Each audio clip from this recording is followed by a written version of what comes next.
Sa hindi daw po niya mawari at malamang dahilan, ay bigla daw po siyang nakaramdam ng kaba. Hanggang sa ito na nga, bigla-bigla ay may nadinig daw po siya na tunog sa kabilang kwarto. Yung tunog na ito, Sir Red, ay parang ganun daw po sa yumuyuga na kama. Parang ganun sa mga nadidinig natin sa tuwing merong mga bata na patalon-talon sa foam ng kama.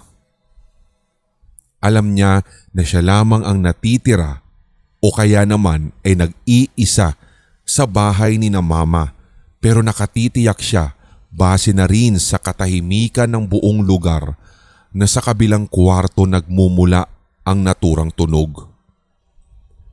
Pinakiramdaman daw po niya ito, Sir Red, hanggang sa medyo nakripihan na siya sapagkat palakas ng palakas yung pag-alog ng kama.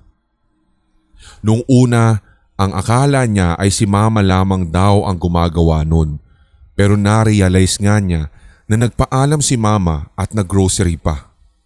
Yung iba namang mga kapatid nila nung time na iyon ay nasa paaralan pa, kung kaya't habang kinakabahan at nare-realize niyang mag-isa lang talaga siya sa bahay, agad ay nagtungo siya sa labas ng kwarto.